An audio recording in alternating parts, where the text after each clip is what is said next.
Welcome to Education Matters with Superintendent of Schools Stephen Guthrie. Mr. Guthrie, let's start by talking about the calendar. It's something we talked about in our last program, and I understand no changes. No changes, and there was some confusion in the community. So let me just review it a little bit. Viewers of this program know, as they say, the calendar was approved every year in November. So we did approve a calendar for the 17-18 school year, the next school year in November. However, teacher representatives did come to us and asked us to consider adding a day to the calendar, which would move the last day from June 14th to June 15th. And that day would be dedicated to parent-teacher conferences. Right now we have 4 evenings that are really specifically arranged by the schools. So there are different times for different schools. But they asked us to consider going back to when we would dedicate a day to calendar, day in the calendar to parent conferences. The board was willing to put it out for public feedback. So in January, we put it out for public feedback after we gave the explanation. And at the meeting that we held in February last week, I told the board that I was not going to bring them a recommendation to change their existing approved calendar for next year. The feedback was really not consistent with one or the other. In fact, if you had to count up the number of emails that supported it, it would have been probably a third of the people were for it as opposed to the others against it. So I don't think that there was any big push out there for a school calendar. So the calendar remains as it is, no changes. And I say there was some confusion. Some people who provided feedback thought this was the original calendar that we were requesting for approval, not a different one. And if you're a parent in the system, you should have received an email explaining that the calendar will remain as it is. Yeah, so what we did was put out the calendar everybody again just to avoid all that confusion. So if you're just tuning in or you didn't get your school calendar yet, it's the same calendar that was approved in November, which is a post-Labor Day start. So it's not the same calendar as this year. And then you could check our website. It's on there as well. Absolutely. You have a series of work sessions coming up, board work sessions, 2 of them. And the first one is on the redistricting and facility utilization. So tell us what the different topics will be for the work sessions. Yes, we got some questions about this. And we're doing something different as a board and superintendent and staff this year. There are 2 things that are happening. One is, as you know, we went through last year with a school closure process with the possibility of more schools to close. This board, since the election, has decided to do a little differently, and that is they want more information on school closures. And so the best way I suggested for that information is to give them a series of work sessions. So under the heading of redistricting and facility utilization, we're going to have a series of 5 work sessions, one of which we've already had. The first one was to set the goals at the what I wanted to know at the end of this process. What do you want to know? Kickoff, So we set 5 goals, and then we went over transportation. So the content, the different contents of the different work sessions yet to come are grade configurations, is K through 5, 6 through 8, and 9 through 12. Currently the correct grade configuration and what are the implications of changing that. Second is what are the capacities? We throw a lot of numbers out. There's a facility capacity, there's a utilization capacity, there's lots of there's local capacity. So what is the true number of the ways that we count students that are in school? Is it simply driven by facility, or is it driven in some part by the educational program? So there's that topic. Also, we're going to talk a little bit about special programs. Many of our schools house special programs that take up part of that capacity, such as pre-K, such as a regional special education program, behavioral educational support teams. We have autism centers at schools. So we have a lot of different special programs at different schools that take up part of that capacity. And then we're going to talk about finances associated with it. What cost savings, what are the operational costs of running a school, how can you predict if you close a school? And then ultimately we're going to be talking about redistricting, how that all fits into the puzzle. And then we'll end in July, and hopefully in July, I'll get some direction from the board on 2 areas. Process, What process do they want to follow to do? it, and the parameters. So what process do you want us to follow, and what do you want to do? All right, and Those are the 2 directions. all be very public. Yes.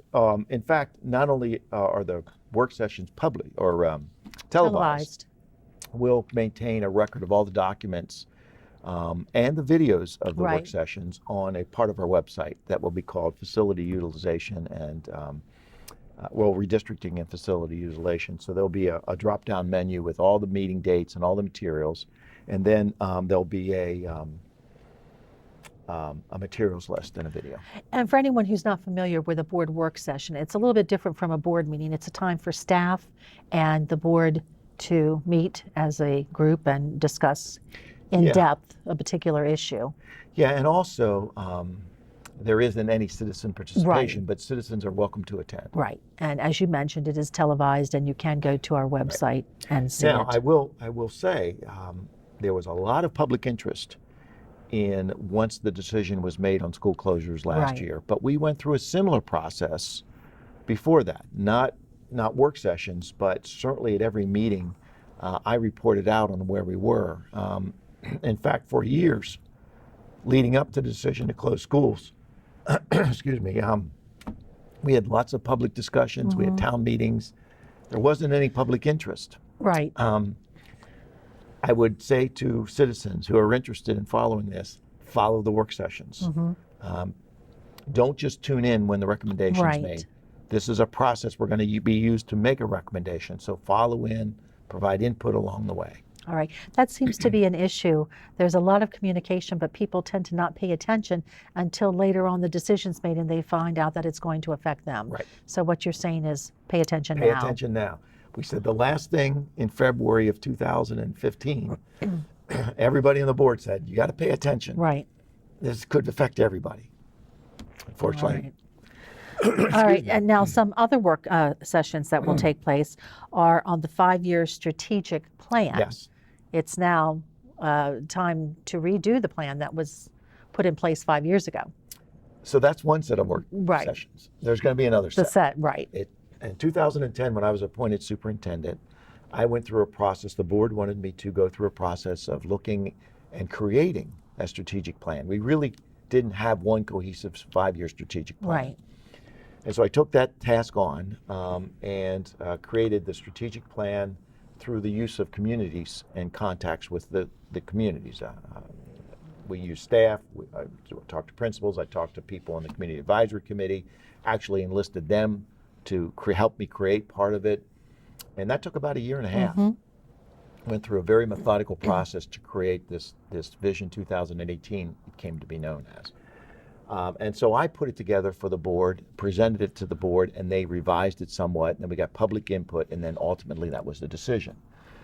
This round, the board wants to be on the ground floor, which is great. I think it's wonderful. And so we're sort of establishing the same process as with the redistricting facility alignment. So we're presenting different components of our pillars to the board, and they're going to weigh in on the ground floor with the indicators and the measurable goals that we want.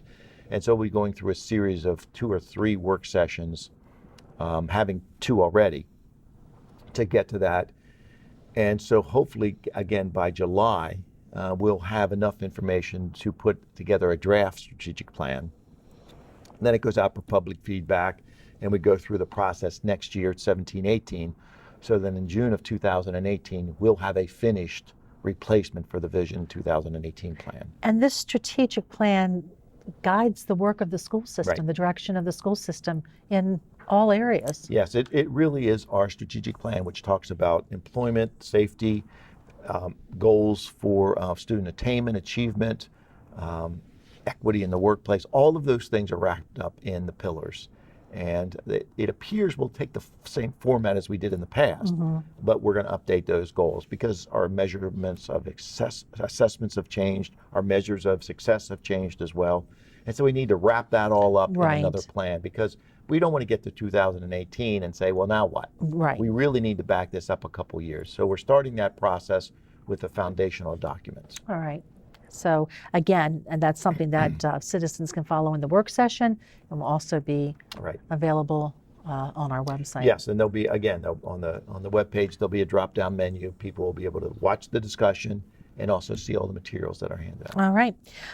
We actually had a question Yes. regarding, believe it or not, the weather, A lot of questions. which we talk about a lot during this time of year. And the question was from a student who wanted to know what time you have to get up in the morning to make the decision. But I also thought maybe it was a good time to talk about weather zones again, because we had a weather event last Thursday, which really drives home this whole issue of the weather zones. It's the most frequent question that we get.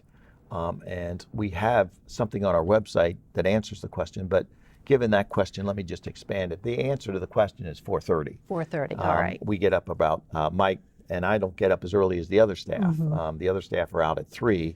They call about 4:30 to say, here are the conditions of the road. So it's about 4:30 that All they right. get. So they've been out assessing, and then they call you, you discuss it, and then come up with a recommendation. Come up with a recommendation. But the weather zone question is a good one, and I understand. Right.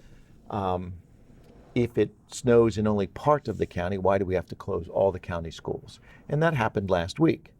The topography of our county is such that we have 2 areas of higher elevation. The North Carroll area and the Tawnytown area are higher in elevation and most likely get more snow than the rest of the county in the low-lying areas. But we have a big county, a broad county. It really goes back to how we transport students to school. We do not have clean feeder patterns across the system. I'm often told, well, do what they do for the Hereford zone. We hear a lot about the Hereford zone. The Hereford zone connects to the northern part of our county, and it's a higher elevation as well. But in the Hereford zone, there's a number of schools there that are set apart from the rest of Baltimore County. And those schools are more or less self-contained. They have a dedicated transportation route. So Dr. Dance, Superintendent of Baltimore County, can easily say, Hereford zone's closed. No other school in Baltimore County is affected. Right. Just those schools. He can stop the transportation. So it's relatively easy to make that decision. Any decision to close is hard, but it's easier to close parts of your county. We have no such logistics in our county. Our buses are 3-tiered buses. They go all across the county. They cross from the North Carroll area into Westminster, into Winters Mill. The Tawnytown buses come into South Carroll. They also come into Francis Scott Key. They come into a lot of different areas. So if I were to say the North Carroll area or the Tawnytown area schools are closed, some students from the same family, some children from the same family, some would be going to school and some would not. And some would not, depending, because we don't have a clean feeder pattern system. Plus, what about Career and Tech Center? Career and Tech Center is in Westminster.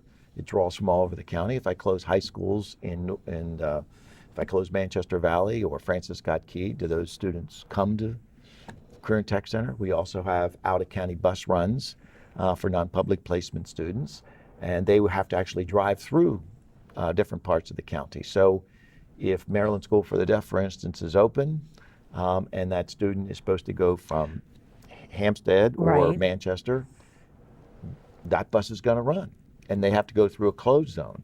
So it's very, very complicated, and I can't do it without affecting everything. So then the next question I get is, well, create them. Well, that's going to be major redistricting. Right. And every time I put out a redistricting recommendation, a lot of people object to it. I can't imagine for the 1 or 2 times a year that this occurs that citizens would be okay with redistricting 16,000 students to create complete feeder patterns and make this happen. So, and plus it would be very expensive to do.